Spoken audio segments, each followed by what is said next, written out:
Well, come on in out of that cold, snowy weather that we're having today. Well, actually, I think it was in the 60s today.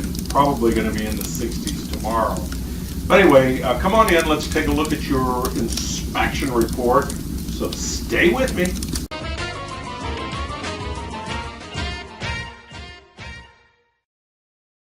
Okay, now let's take a look at the inspection report and see how it reads out.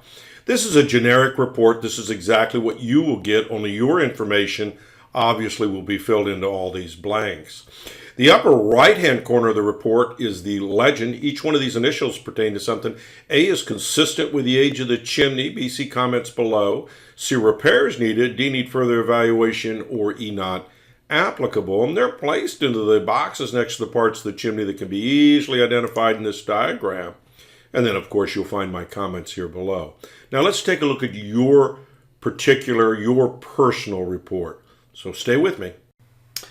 Hey, Frank, I went out and inspected the chimney for you today. And what a beautiful home. Great location, too, by the way.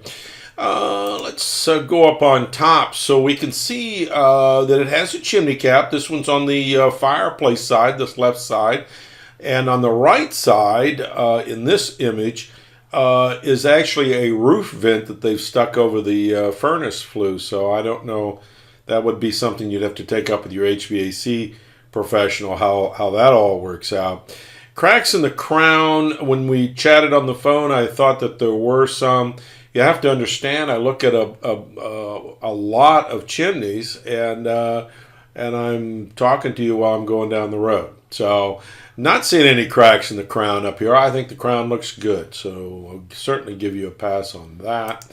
We go inside. We can see it's an open fireplace, beautiful fireplace, by the way, with gas logs that appear to be vent-free. Now, that's something that a plumber needs to identify. There's 3 plates of nomenclature stuck up underneath. That's code required. They're chained to the base of the fireplace. Plumbers have to identify that. That's out of the scope and range of a chimney sweep. We're not licensed or authorized to do that. Couldn't keep it running. I do try to fire them up for folks to make sure they're running. Been doing it for 38 years. This one appears to have a thermal pile problem, and that's something that could be easily fixed by calling Hearth and Patio. They would dispatch one of their techs over, and he would fix that for you. May just need to be clean. He can also identify them for you. He'll also want to put a hood up just over the opening of the fireplace, a flat black hood, because you do not have enough clearance from the opening of the fireplace to the wood mantle. So that's all in those nomenclature plates that he will discuss that with you. So that's something that may need to be added. So that's the sheet metal that's up there because, of course, the house was built before dampers were invented.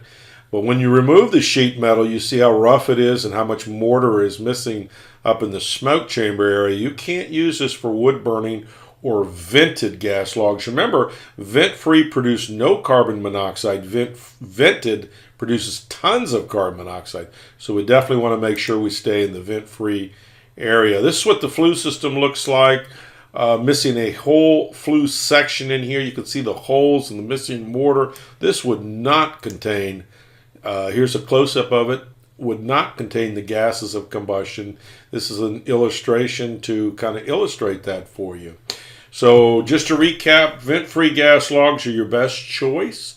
Hearth and Patio will identify what you have in there now, which should be vent-free gas logs. They'll recommend putting a hood there. You should have one that's for your protection. And they'll get the gas logs up and running for you. They need to be serviced. So questions for me, though, give me a call, 704-526-6348. You can email me at chris@affordablesweep.com. Thanks.